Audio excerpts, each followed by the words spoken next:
If I was a Hollywood executive, I would blacklist her.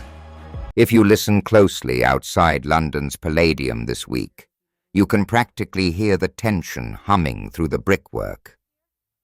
Insiders are alleging that director Jamie Lloyd's high-profile Evita revival has gone from buzzy rehearsal room to five-alarm fire because Rachel Zegler, Hollywood's on-again, off-again darling, is reportedly rewriting the rulebook on diva behavior.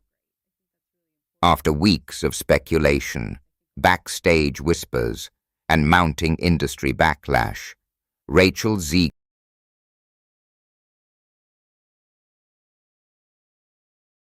has finally broken her silence on the crumbling Evita revival. And in classic Zegler fashion, she's not exactly taking the fall. Instead, the actress is reportedly pointing fingers at the very production she once praised, claiming that the rehearsal process was toxic and emotionally damaging. According to sources close to the situation, Zegler now sees the Evita fallout not as a result of her own alleged behavior, but as the byproduct of what she describes as an unwelcoming, overly critical, and creatively stifling environment. If there's a meltdown happening, some say she's casting the blame squarely on the room. This latest shift in narrative is raising eyebrows, especially among those familiar with the behind-the-scenes drama.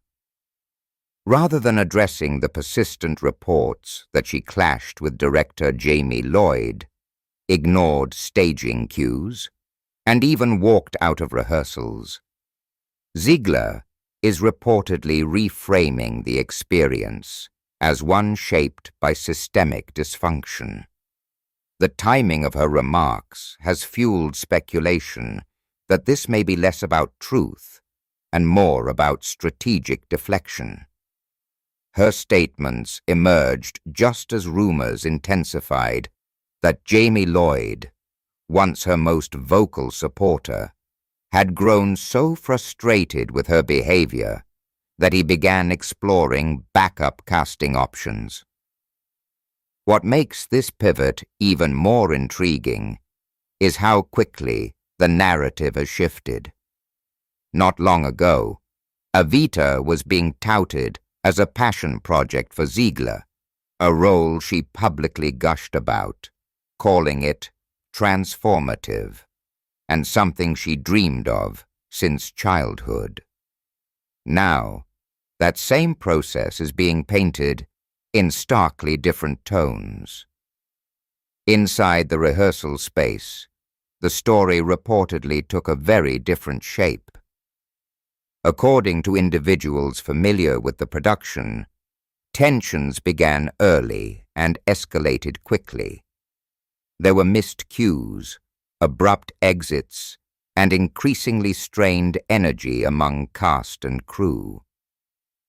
At the center of it all, several sources say, was Zegler.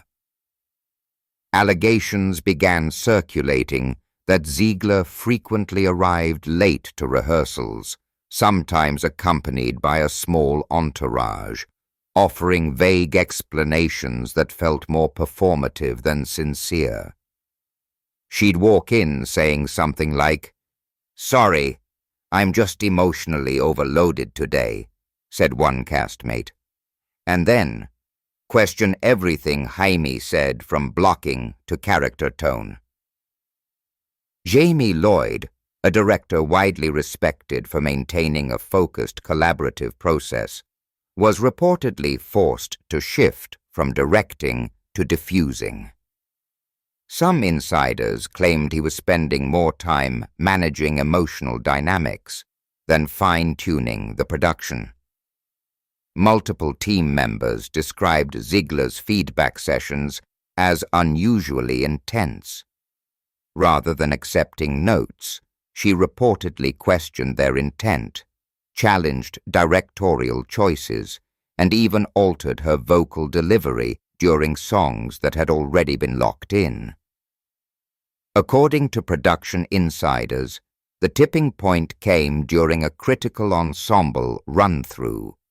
Zegler allegedly refused to perform the final scene unless the lighting was adjusted to suit what she described as her emotional intention.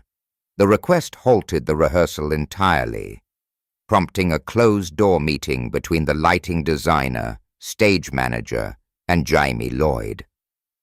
As tensions grew, morale among the cast reportedly dropped.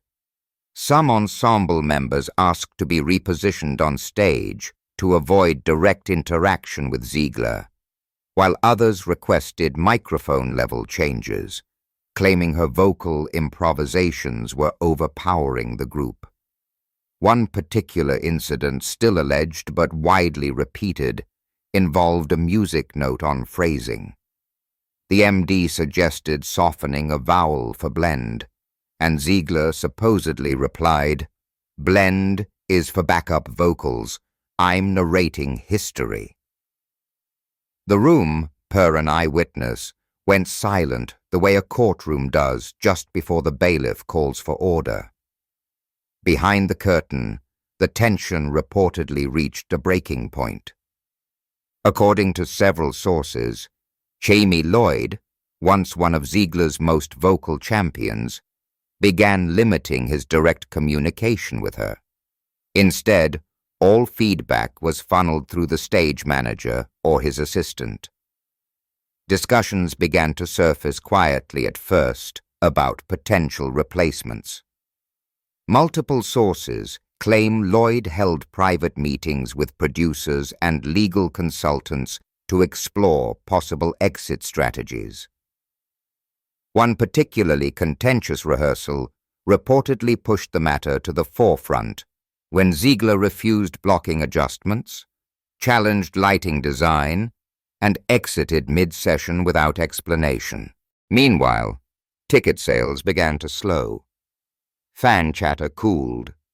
Some theatergoers reportedly reached out about refunds after hearing whispers that the show's star might not make it to opening night. Inside the production offices, the tone reportedly shifted from optimism to damage assessment. The theater industry is small, especially in the West End. Reputation travels fast.